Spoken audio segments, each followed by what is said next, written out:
YCP మాజీ MP Gorantla మాధవ్కి big shock తగిలింది. మాధవ్కు Amaravati POCSO court సమన్లు జారీ చేసింది. 18వ తేదీన విచారణకు సైతం హాజరు కావాలని ఆదేశాలు జారీ చేసింది. అయితే గతంలో ఆయన ఒక విలేకరుల సమావేశం ఏర్పాటు చేసి ఆ విలేకరుల సమావేశంలో పోక్సో కేసు సంబంధించినటువంటి బాధితురాలి పేరుని బయట పెట్టాడంట. పోక్సో అంటేనే మైనర్. సో ఒక మైనర్ అమ్మాయి బాధితురాలుగా ఉంది. ఆ అమ్మాయిపై ఇలా అత్యాచారం జరిగింది, లైంగిక దాడి జరిగిందనే విషయాన్ని ఎక్కడా కూడా బయట చెప్పకూడదు. It's included in the law, అది చట్టంలో రాసి ఉంచారు. మైనర్ బాధితురాలకు సంబంధించి పేరు ఎక్కడా కూడా బయటికి చెప్పడానికి వీల్లేదు. కనీసం వాళ్ళ పేరు కూడా రాకూడదు. మైనరే మేజర్ కాదు, వాళ్ళ ఫోటోలు వాళ్ళ పేర్లు రాకూడదు అని చట్టంలో పొందుపరిచారు. కానీ అన్ని తెలిసి గతంలో పోలీసు అధికారిగా ఉన్న ఆయన, తర్వాత రాజకీయాల్లోకి వచ్చి ఎంపీగా ఆయన డైరెక్ట్గా విలేకరుల సమావేశం పెట్టి పోక్సో కేసు బాధితుల పేరు బయట చెప్పడాన్ని ఇప్పుడు పెద్ద ఎత్తున చర్చనీయాంశంగా తీసుకొచ్చారు. అప్పుడు సిపికి మహిళా కమిషన్ మాజీ చైర్మన్ వాసిరెడ్డి పద్మ ఫిర్యాదుతో విజయవాడ సైబర్ క్రైమ్ పోలీసులు కేసు నమోదు చేశారు. సో ఇప్పుడు మాధవ్ని విచారణకు ఆదేశిస్తూ అటు కోర్టు నిర్ణయం తీసుకుని సమన్లు జారీ చేసింది. 18వ తేదీన విచారణకు హాజరు కావాలని చెప్పి పోక్సో కోర్టు సమన్లు జారీ చేసింది. సో మరి ఆ గతంలో ఆయన ఈ రకమైనటువంటి మాట్లాడిన దానికి కేసు నమోదవడం, ఇప్పుడు కోర్టు సమన్లు జారీ చేసి విచారణకు పిలవడంతో ఆయన ఏం చేస్తారో చూడాలి. మా ప్రతినిధి నాయుడు ఉన్నారు సిద్ధంగా ఫోన్ లైన్లో.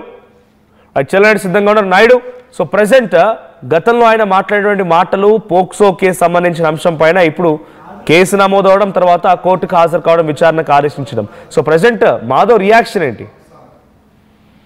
మనోజ్, ఈ విజయవాడ సైబర్ క్రైమ్ పోలీసులు గతంలో కూడా ఇతనికి నోటీసులు ఇచ్చారు.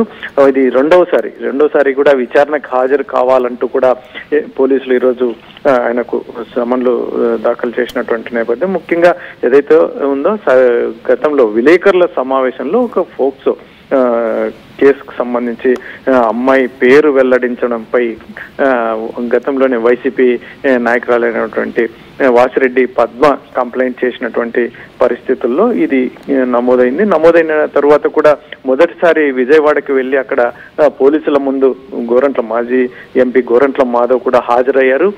తనకు సంబంధించి తన వివరణ కూడా ఇచ్చానని చెప్పి కూడా చెప్పారు.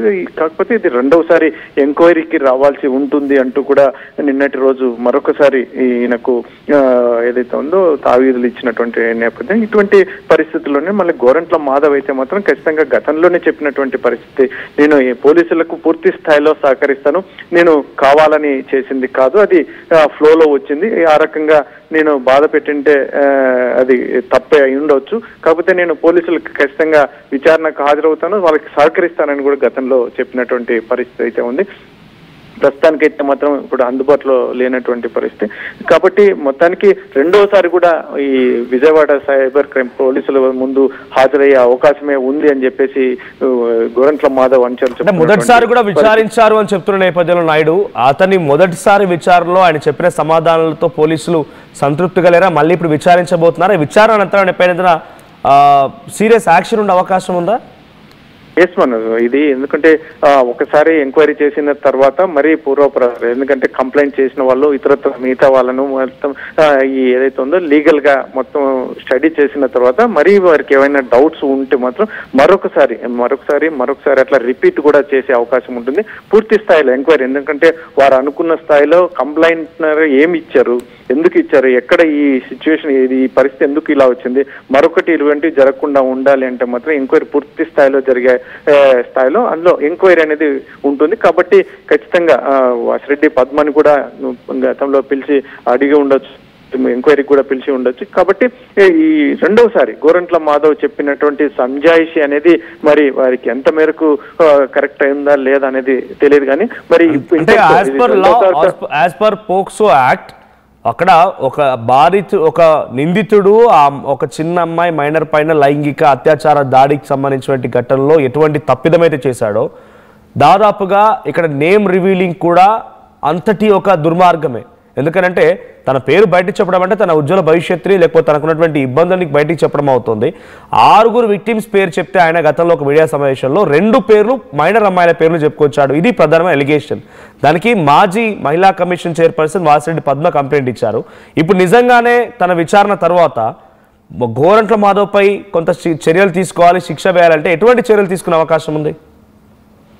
దీన్ని బట్టి మొత్తం ఎందుకంటే ఇతను ఇప్పుడు గతంలో అయితే మాత్రం నేను సహకరిస్తానని చెప్పారు. మరి ఇప్పుడు ఎంత మేరకు సహకరిస్తారనేది కూడా ఒకటి పూర్తిగా మనకు సమాచారం లేనటువంటి పరిస్థితి. అయితే మొత్తానికైతే మాత్రం ఆ రకమైనటువంటి ఏదైతే ఉందో మీరు ఇందాక చెప్పినట్టుగా ఒక మైనర్ బాలికకు సంబంధించి పేరు ఉచ్చరించడం కావచ్చు, లేదంటే ఫోటోలు రివీల్ చేయడం, ఇటువంటివన్నీ కూడా పూర్తి శిక్షార్హం అని చెప్పేసి పెద్ద ఎత్తున తెలిసినటువంటి. అయితే ఇంకోటి పోలీస్ డిపార్ట్మెంట్ లో గతంలో కూడా గోరంట్ల మాధవ్ పూర్తి స్థాయిలో విమర్శలు ఎదుర్కొన్నటువంటి నేపథ్యం. ఎందుకంటే పోలీస్ అధికారి అయ్యుండి పోలీసు ఉన్నత స్థాయిలో ఒక ఉద్యోగం నిర్వహించిన వ్యక్తి ఈ రకంగా వ్యవహరించడం ఏంటి, ఒక మైనర్ బాలిక పేరును ఉచ్చరించడం ఏంటి అనేది కూడా తీవ్ర స్థాయిలో విమర్శలు ఎదుర్కొన్నటువంటి నేపథ్యంలో ఖచ్చితంగా ఈ ఎంక్వైరీ తర్వాతనే పోలీసులు అదుపులోకి తీసుకునే అవకాశం ఉందా, లేదంటే ఇంకా ఏమైనా పూర్తి మరొకసారి పిలిచే అవకాశం ఉంటుందా ఎంక్వైరీకి అనేది ఇంకా పూర్తిగా తెలియనటువంటి పరిస్థితి. అయితే మాత్రం దీని మీద ఖచ్చితంగా శిక్షలు అయితే మాత్రం ఖచ్చితంగా ఉంటాయి. ఈ ఒక మైనర్ బాలికకు సంబంధించి పోక్సో కేసు నమోదైంది. అంటే పోలీసులు చెప్తున్నారు విచారణకి హాజరు కావాలని చెప్పి అటు కోర్టు సమన్లు జారీ చేసింది. పోలీసులు ఏం చెప్తున్నారు? విచారణ కాకపోతే ఆయనపై సీరియస్ యాక్షన్ ఉండే అవకాశం ఉందా? పోలీసుల వైపు నుంచి అయితే ఎటువంటి రియాక్షన్ లేదు. మేము ఇంకా ఇప్పుడైతే ఎంక్వైరీ జరుగుతుంది పూర్తి స్థాయిలో పోక్సోకు సంబంధించిన అంశం కాబట్టి, మైనర్ బాలికకు సంబంధించిన అంశం కాబట్టి ఖచ్చితంగా మేము ఎంక్వైరీ చేస్తున్నాం. ఇంకా ఎంక్వైరీ దశలోనే ఉంది. ఇంకా గోరంట్ల మాధవ్తో పాటు మరొకసారి కూడా వాసిరెడ్డి పద్మను కూడా మరొకసారి పిలిపించి ఎంక్వైరీ చేసే అవకాశం ఉంటుంది. ఇటువంటివన్నీ కూడా జరిగిన తర్వాతనే పూర్తి వివరాలు వెల్లడించే అవకాశం ఉందని పోలీసుల ఉన్నత వర్గాల నుంచి మనకు వస్తున్నటువంటి సమాచారం. మరి గోరంట్ల మాధవ్ని ఈ రోజు ఎంక్వైరీకి పిలిపించిన తర్వాత మరి ఈ రోజు ఏమైనా అదుపులోకి తీసుకునే అవకాశం ఉందా, లేదంటే మరొకసారి ఎంక్వైరీ పేరుతో మరొకసారి పిలిచే అవకాశం ఉందా అనేది ఇంకా పూర్తి స్థాయిలో బయటకు రానటువంటి పరిస్థితి. Right, thank you Naidu. So మొత్తంగా గతంలో ఎంపీగా ఉన్న సమయంలో గోరంట్ల మాధవ్ కొన్ని అంటే గతంలో పోలీస్ అధికారిగా ఉన్నారు, అన్ని రకాల అవగాహన ఉంది ఆయనకి, చట్టాలపై అవగాహన ఉంది, తర్వాత ఒక రాజకీయ నేతగా ఎంపీగా కూడా ఉన్నారు కాబట్టి ఆయన వాటన్నింటి కూడా కొంత ఎమోషన్లో ఆయన మాట్లాడుతున్నటువంటి ఆ సిచ్యువేషన్లో మైనర్ బాలికలపై జరిగినటువంటి అత్యాచారం సమయంలో పోక్సో యాక్ట్ ఒక్కసారి అమలైందనంటే మైనర్ అమ్మాయిల పేరు కానీ, మైనర్ అమ్మాయిల కానీ ఏ అమ్మాయి పేరు చెప్పకూడదు, బట్ మోస్ట్లీ మైనర్ అమ్మాయిల పేర్లు ఫోటోలు ఎక్కడ రివీల్ చేయకూడదు, ఏదైనా కూడా, అది మీడియాలో అయినా పోలీసులు అయినా లేకపోతే ఇటువంటి రాజకీయ నేతలైనా కూడా. కానీ గోరంట్ల మాధవ్ ఇద్దరు ఆ మైనర్ అమ్మాయిల పేర్లు చెప్తూ వాళ్ళ ఫోటోలు డిస్ప్లే చేయడం పైన, అంటే వాళ్ళ యొక్క రివీలింగ్, వాళ్ళ నేమ్ రివీలింగ్ పైన పెద్ద ఎత్తున అప్పుడు మహిళా కమిషన్ మాజీ చైర్పర్సన్ వాసిరెడ్డి పద్మ ఆగ్రహానికి గురయ్యారు. వెంటనే పోలీసులకు ఫిర్యాదు చేస్తే పోలీసులు విజయవాడ సైబర్ క్రైమ్ పోలీసులు మాధవ్పై కేసు నమోదు చేశారు. గతంలో ఒకసారి విచారించారు ఆయన్ని, ఇప్పుడు మళ్ళీ 18వ తేదీన విచారణకు హాజరు కావాలని చెప్పి పోక్సో కోర్టు సమన్లు జారీ చేసింది అటు గోరంట్ల మాధవ్కి. మరి గోరంట్ల మాధవ్ హాజరవుతారో చూడాలి.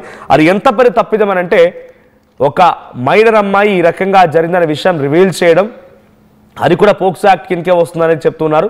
సో కాబట్టి మాధవ్ పైన చాలా తీవ్రమైన చర్యలు ఉండే అవకాశం ఉంది. ఆయన విచారణకు హాజరైనా కాకపోయినా ఈసారి మాత్రం మాధవ్ పైన చాలా తీవ్రమైనటువంటి చర్యలు తీసుకునే అవకాశం కనబడుతోంది.